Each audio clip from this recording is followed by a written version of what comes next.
Tribal vlogger करीम बख्शपल्ली अॼु तव्हांखे मौसम जो व्लॉग ॾेखारींदासीं। अॼु मौसम ॾाढी ख़तरनाक नज़र पई अचे, ॾाढो ख़तरनाक हुई। असांजो ॻोठ आहे, ॻोठाणी मौसम तव्हांखे ॾेखारियूं पिया।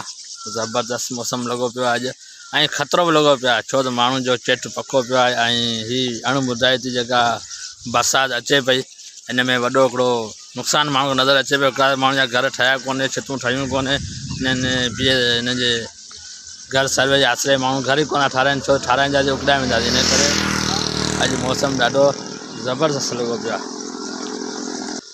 हिन ज़बरदस्त मौसम सां गॾु ख़तरे वारो मौसम लॻो पियो आहे, छो त असीं तव्हांखे छा ॿुधायूं, घर ठाहिया कोन्हे माण्हू जा, ऐं माण्हुनि जूं ज़मीनूं जेके आहिनि से चेट जेको आहे से डालडा सूरजमुखी जेको आहे उहो तयारु बीठो आहे।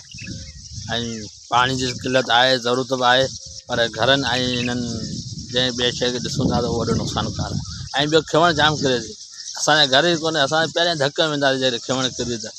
इन करे मौसम ॾाढो ख़तरनाक लॻो। अॼु बरसाति जो ॿुधी ऐं हीअ जानवर वीचारा किथे परे कोन था वञनि, छो त बरसाति लॻी पई आहे ऐं ख़तरनाक मौसम जो हिसाबु लॻो पियो आहे। हिन ख़तरनाक मौसम जे हिसाब सां हीअ अॼु माल बि जेको आहे असांजो ॿाहिरि कोन निकितो आहे, अॼु हिते ई ॻोठ जे आसपास पियो हले, छो त बरसाति जो रुख ऐं आसमान जो रुख जेको आहे से तमामु ख़तरनाक ॿुधाए पियो। ऐं खिवण त एॾी किरी आहे, हाणे असां अलाह पनाह ते ॿाहिरि कोन निकिरंदा बाबा। इहे खिवण ऐं बरसाति जेके आहिनि ख़तरनाक बरसाति ॿुधाइनि पिया। नंढड़ो माल चाढ़ण वारो अचे पियो,